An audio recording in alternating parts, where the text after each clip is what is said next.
Bon, cette fois-ci c'est officiel. Stefano Pioli ne sera plus l'entraîneur de l'AC Milan.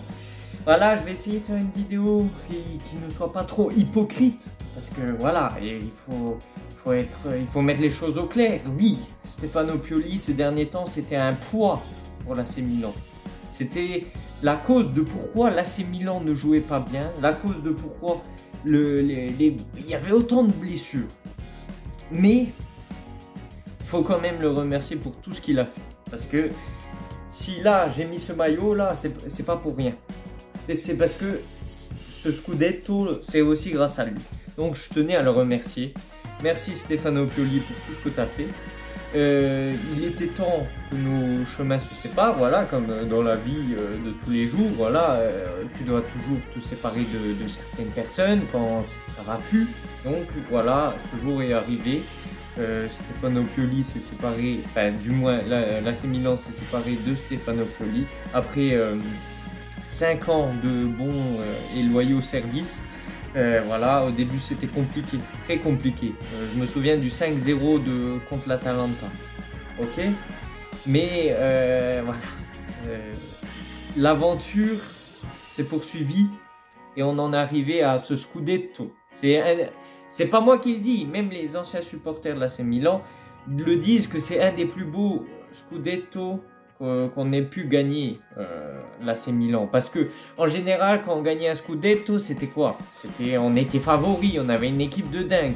Alors que cette année-là, quand on a gagné le Scudetto, déjà, on avait pas mal de blessures, encore une fois. Bon, ce qui prouve que depuis son arrivée, il y a pas mal de blessures. Mais bon, on a su surmonter cela. On n'avait pas une équipe incroyable. On jouait avec Makers qui, bon, il peut être un très bon joueur.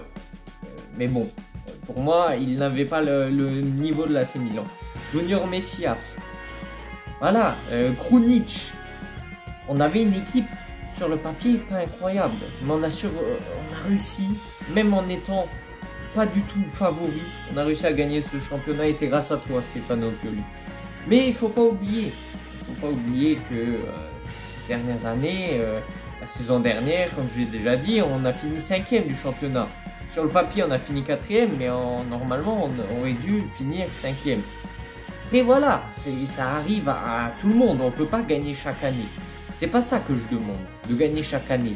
On ne peut pas gagner à tous les coups.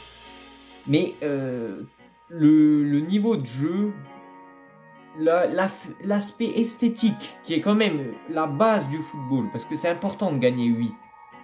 Mais il faut quand même se divertir en voyant les matchs de football. Mais là, on ne le voyait plus ces dernières années. On a fini 5e en proposant un jeu médiocre. Vraiment, on n'avait pas de couilles sur le terrain. Et cette année, ça s'est reproduit encore. Donc, voilà, moi, quand je veux voir un match de l'AC Milan, je veux me divertir avant tout de la victoire.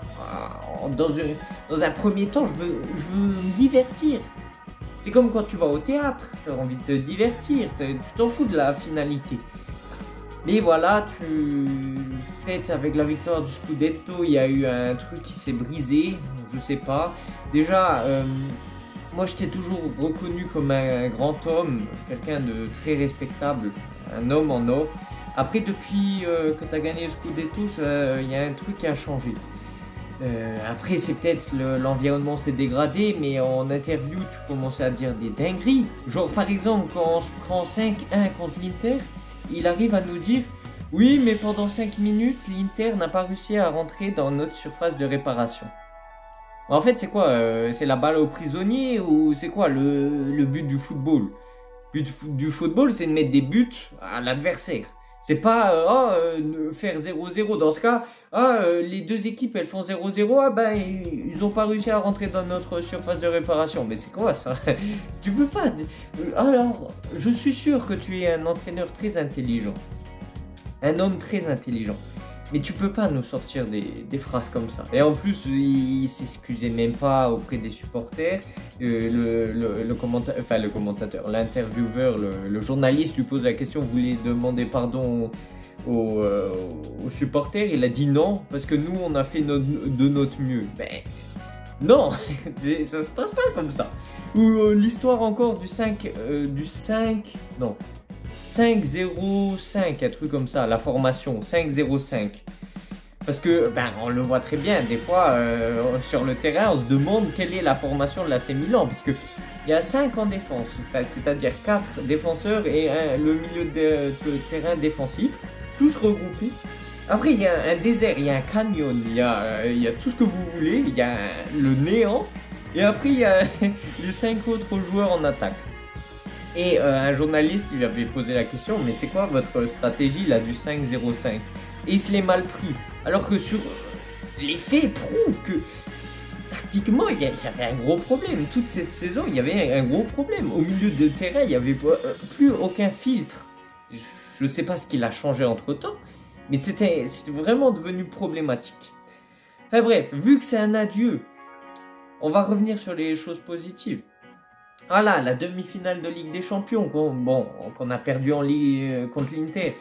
Et on a fait un beau parcours en Ligue des Champions, même si c'est un peu beaucoup de chance, parce que sinon, on s'est fait exploser le cul contre l'Inter, et on a eu de la chance qu'ils n'ont pas gagné la finale derrière, parce que sinon, cette Ligue des Champions serait rentrée dans l'histoire de l'Inter, et l'histoire de l'AC Milan, comme on s'est fait éliminer en demi-finale, et on s'est fait défoncer. Voilà. Ensuite, cette saison, on a perdu l'Inter a gagné le championnat en gagnant le match, le derby contre l'AC Milan, devant nos supporters. En plus, le Milan, nous on jouait à domicile, entre guillemets à domicile, du coup c'est nous qui avions plus de supporters. Et on s'est fait humilier. Il y avait quoi, juste 2-1, mais bon, quand même. Je sais pas, au moins, on va chercher le match nul, un peu d'honneur. Voilà, 6 derbies perdus avec l'AC Milan. On en a gagné quoi, peut-être 2, 3 maximum. En plus, on avait perdu 4-0 en finale de Super Coupe d'Italie contre l'Inter. Ça fait mal. Je m'en souviens de la finale. C'était un soir là, en pleine semaine, un mercredi. Non, 3-0, 4-0, ouais, un truc comme ça. C'était un carnage. C'était une boucherie. Après, voilà, tu peux avoir des points faibles. Tout le monde a des points faibles, moi aussi. Ça commence à faire beaucoup. Tu rajoutes en plus les blessures. Voilà, cette saison, il y a eu plus de 40 blessures musculaires. C'est énorme. Après, je dis pas, ça arrive même aux autres équipes. Mais 40 blessures musculaires. Et c'est pour ça les gens, ils comprennent pas. Quand ils regardent le classement de l'AC Milan, ils regardent les résultats, ils se disent mais pourquoi ils se plaignent de Stefano Pioli, ils comprennent rien, ces supporters de Milan, là c'est une honte, il y en a en championnat de Ligue 1, ils finissent en relégation alors qu'on est un grand club et tout, bref. Oui, mais quand t'es pas supporter de l'AC Milan, quand tu suis pas tous les matchs, tu te rends pas compte de ce qui se passe à l'intérieur de l'environnement de l'AC Milan. Donc voilà, je vais revenir sur les points positifs. Mais voilà, en tout cas, merci pour tout ce que tu as apporté. Ah oui, et aussi, on rajoute une couche de négatif. Il n'a pas su valoriser des jeunes joueurs. Pour moi, je veux dire, par exemple, cette saison, Simic, on aurait pu largement le faire jouer titulaire, vu le nombre de blessures qu'il y a eu, surtout en défenseurs centraux. Je veux dire, et tous les matchs qu'on avait à jouer, on aurait pu largement le faire jouer plus souvent, Simic. Et non, il a sombré en Primavera, du coup, alors que voilà, c'est un très très bon joueur. Et le premier match qu'il a joué, il a marqué. C'est pas son rôle, mais je veux dire, il a la grinta. Et même, Kalulu, il a eu du mal à le lancer, hein, et encore. Charles De Ketelaere, à l'Atalanta, il fait une saison incroyable. Certes, c'est pas le même environnement, c'est pas les mêmes supporters, c'est pas la même pression. Mais je pense que Charles De Ketelaere n'a pas été aidé par Stefano Pioli. Vous allez me dire, Théo Hernandez. Mais Théo Hernandez, avant que Pioli vienne, il était déjà très bon. Raphaël Leao, pour moi, c'est Zlatan Ibrahimovic et Maldini qui les ont façonnés. Après, je dis pas, il y a aussi du mérite dans Stefano Pioli. Il peut pas se prendre le mérite d'avoir valorisé Théo Hernandez et Leao. Pour moi, non. En tout cas, voilà, merci pour tout. Je te souhaite du bonheur pour la suite. Ton prochain club, ça se trouve, tu iras à Napoli. Voilà, moi, je te souhaite pas du malheur, même si c'est nos rivaux, mais bon, voilà. Bien comme ça, si tu arrives à partir de l'AC Milan sans problème, Voilà, voir ce que tu diras dans le futur de l'AC Milan, mais normalement ça devrait bien se terminer l'histoire. Et du coup, il y aura le match contre l'AS Roma en Australie. Après le match là contre la Salernitana, c'est la semaine d'après. Et ça sera Bonera, du coup son assistant, son assistant ou le coach de l'U21 ou je sais pas quoi, qui entraînera l'AC Milan en attendant. Sur ce, merci Pioli, on se retrouve pour une prochaine vidéo. Ciao, ciao. Wake up, today's gonna be a good day. Wake up, today's gonna be a good day. Wake up, today's gonna be a good day. Wake up, today's gonna be a good day. Wake up, today's gonna be a good day.